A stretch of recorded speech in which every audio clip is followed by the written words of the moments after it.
Mario Kart Double Dash is a standard Mario Kart title, but with a twist. I mean, that was evident by the fact that the first frame of gameplay shows more Luigi-esque than usual for the series. 2 characters per kart. You have to pick 2 before a race. You can't just go at it alone as Birdo. You have to pick a teammate. The option would have been nice. 1 character drives, the other ensures they will get pulled over at some point, and the gameplay, it's Mario Kart. Lap around the track an average of 3 times, try to get first, run into item boxes to use a random item against opponents. The team aspect doesn't change the core gameplay that awful much, but it does add some strategy. One runs, the other guns. The character in front drives while the one in the back deals with the items. You switch the characters by pressing the Z button, and switching is integral to item play here. You can hold 2 whole items at once. Now, it's not like in previous games where if you grab something like a banana peel, you could hold that behind you and then grab another item in reserve.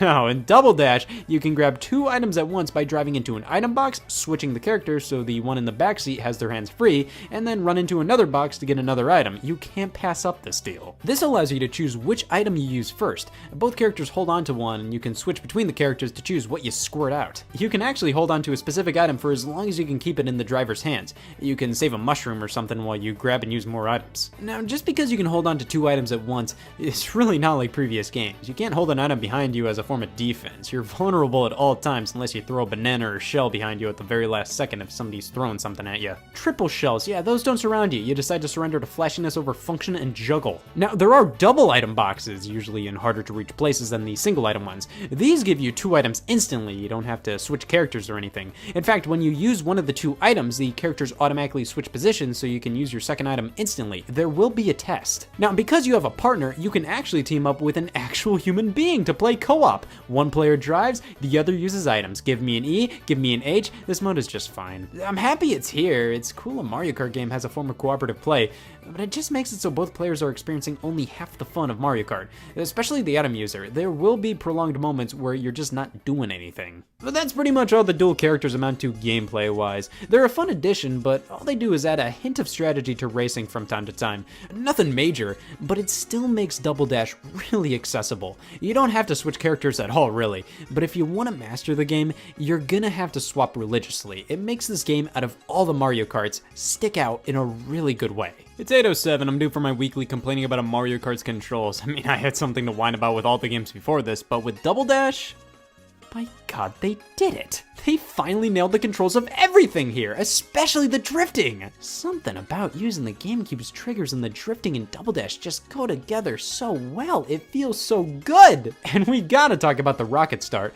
Most Mario Karts give you a boost right at the start of the race if you start accelerating at a specific time during the countdown. Double Dash gives you the boost if you start accelerating the exact moment the light turns green. And Christ, it's strict. But you don't just have to do that. You can tap the A button rapidly once the countdown begins to get the same results. Yeah, I only do it this way, why wouldn't I? The controls may feel a bit looser than preferred, but it's nowhere near as hard to pull off a drift as it was with previous games, so the warrant's been updated. Now, because we have 2 characters per kart, Double Dash had to include like 50 characters. We got 20, damn it. All the characters from 64 and Super Circuit return alongside Koopa Troopa coming back from Super Mario Kart. But we actually got more new characters added than returning ones here. Just like Death, Daisy being playable in Mario Kart was inevitable, so whatever. Baby Mario and Baby Luigi, this raises more questions than answers. Koopa Paratroopa, these 2 are literally the same character except one's the product of crossbreeding. Diddy Kong, Bowser Jr., Waluigi, all are characters that make total sense for the series. King Boo and Petey Piranha are total, yeah, we had some extra time in development and felt like drawing circles. But they're really fun characters to have as options. Birdo, and they introduced Toadette, not just introduce her to Mario Kart, but introduce her as a character in general. This was her first appearance ever, and the first time I asked, what are these legally considered? Toadette was definitely just created to give Toad a partner in this game, because every character is associated with another. They all have a partner. Mario and Luigi, Peach and Daisy, Bowser and Bowser Jr., King Boo and Petey Piranha, because you can't have one without the other. Now, the characters having designated partners doesn't mean you have to use both. You can mix and match these guys any way you please. Morally, I feel it's just right to pick the characters that are already partners, but I love making combinations that just make no sense. Like, how the hell did we get to this point? I do love the character selection in this game, just for having all the Mario characters you'd expect to have in a Mario Kart, plus some why the f***s. You can't have a Mario Kart roster without some why the f***s. box. You also get a selection of different types of carts for the first time, and not every character can use every cart, but you usually get a selection of 3 or so vehicles per character combination. You have a lot to choose from when it comes to character combinations and cart types to affect your speed and weight, but this is just where the strategy begins when picking characters. Each character team has their own special item only those characters can use. Mario and Luigi can barf out fireballs, Peach and Daisy have hearts that protect them and can also steal some items, Yoshi and Birdo have eggs that home in on other players and break apart, showering the ground with 3 items. Baby Mario and Baby Luigi have whiplash, Koopa Troopa and Koopa Paratroopa have triple shells. They're not available to everybody in this game, only they can use them, that's kinda raw. Donkey Kong and Diddy Kong have a giant banana peel, Bowser and Bowser Jr. have a giant Bowser shell, these are both as self-explanatory as they get. Wario and Waluigi have bombs, and Toad and Toadette have a golden mushroom. Again, an item that was once available to everybody, now exclusive to only 2 characters. King Boo and Peter Piranha don't even have their own special items, instead they can randomly get any special character exclusive item in the game, Jesus. Now, mixing and matching the characters makes it more random what special items you get, like if I pick Luigi and Paratroopa, because they're both products of crossbreeding, I can get the fireballs and the triple shells, but if I really just want the fireballs, it's easier just to pick Mario and Luigi, so it's a surefire bet my special item will be some fireballs. When you have a mix and match team, if you want a higher chance of getting a specific character's special item, you have to make sure they're the one in the back of the car, which I'm not always paying attention to. No new general items that everybody can use though. The only new items in Double Dash are the special ones. That and the fact that items that were once usable by everybody, like the golden mushroom and triple shells, are now special items,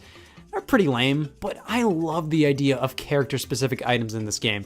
Sure, in Super Mario Kart, character-specific items did exist, but they were only used by CPUs. I love that there's actually a reason to pick characters over others. Sure, Mario Kart characters vary in terms of weight, but overall, you just kind of pick a Mario Kart character because, oh, this one looks cool, I'll play as this one. Double Dash actually gives you a reason to want to play as different characters, and I love that. But as much fun as the specials are, they're pretty overpowered. That makes them a ton of fun to use, but it does make Double Dash crazier than all hell. This game is pure chaos. This is the craziest Mario Kart out there. You will never have a couple of seconds go by without like 3 items flying past you. With 2 characters per kart, that means more items are out there than usual, and with the special items being so huge and overpowered, it just makes playing this game absolutely insane. If you're sitting down to play through Double Dash to unlock the hidden characters and tracks, it's a fucking mess. If you're sitting down to play Double Dash with friends, it is some of the most fun you can muster out of any Mario Kart. You get knocked around so much, items are everywhere, and special items like Bowser's shell and the giant banana take up an entire county's worth of size. It's a lot of fun in multiplayer,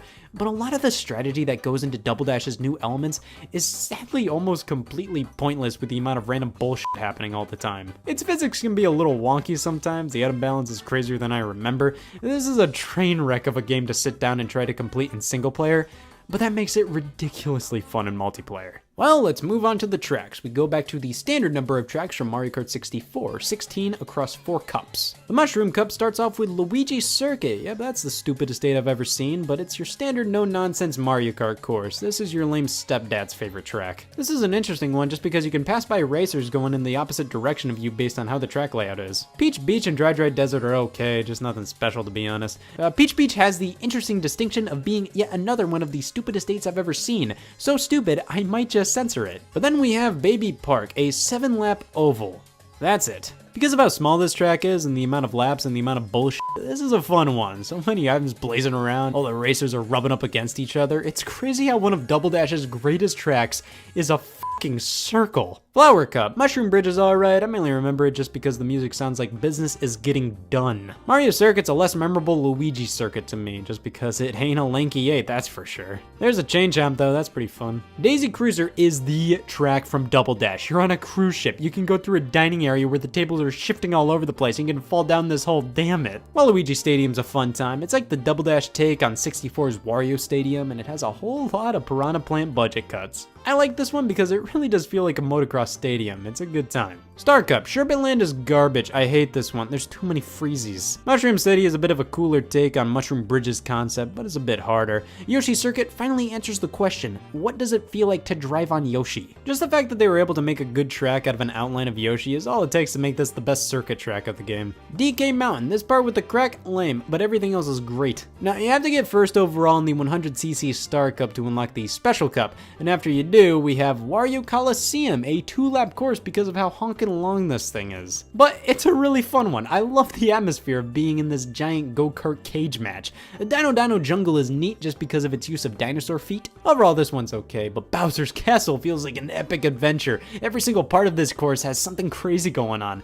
I don't know what it is with this one, but I love this rendition of Bowser's Castle. And f*** Rainbow Road. This one just annoys me. I always feel like the camera or track is at an angle to where it's too hard to see what the hell is coming up. I proudly get last place every time. So getting first overall in the 150cc Cup is what pure pain feels like, and it unlocks the All Cup Tour, a marathon of all the tracks in the game thus far. There's nothing new to any of this. It's literally just playing all the tracks in the game again. Am I really gonna go through with this? No. I did it anyways. I mean, you have to place first in All Cup Tour on 150cc to unlock Mirror Mode, and then you have to beat the Star Cup on Mirror Mode to unlock King Boo and Petey Piranha. You can't have one without the fucking other! Toad and Toadette are the only other unlockable pair of characters, and they're unlocked by beating the Special Cup on 100cc.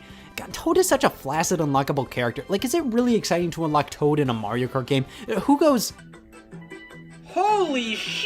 Oh my god. I mean, I'll give Double Dash that. They actually have junk for you to work towards. 64 had barely anything to keep you playing single player wise, and Super Mario Kart was just really tedious because you had to get first place in everything to unlock the Special Cup. But with Double Dash, just with what I said earlier, this game is nuts. You'll have a good run with a cup, looking to get first place overall, and then reality sets in. It can be tedious and difficult to unlock everything, but hey, it's not as bad as Super Mario Kart. The All Cup Tour actually wasn't that bad overall. It takes about 40 minutes, but because you have so many tracks to get through, there's a lot more wiggle room to screw up. Well, we can piss off to Battle Mode, which is in fact one of my favorite parts of Double Dash, at least one of my favorites as a kid. Look at these maps: Cookie Land, Block City, Pipe Plaza, this one.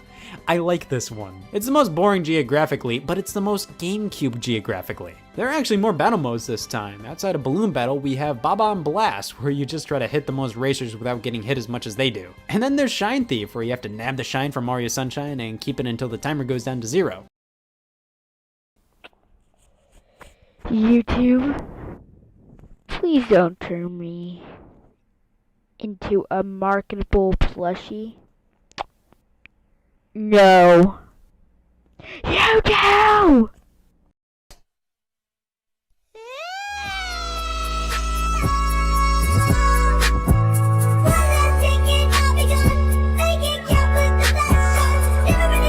Yeah, you're acting like a freak, Wendy. No, I'm not acting like a freak! Oh my god, they killed Kenny! You bastard!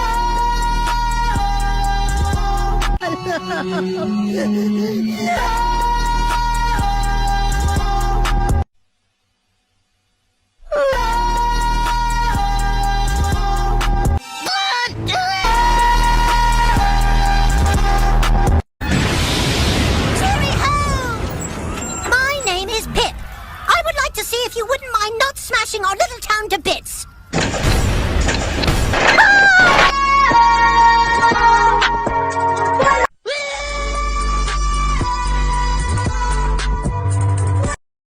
Hello? If you can hear me, welcome to a video. My reaction to the announcement from SMG4. Enough of your psychotic episode! We got stuff to do! Ooh.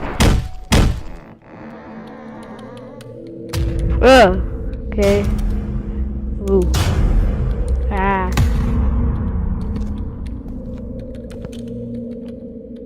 Maybe we should leave him alone.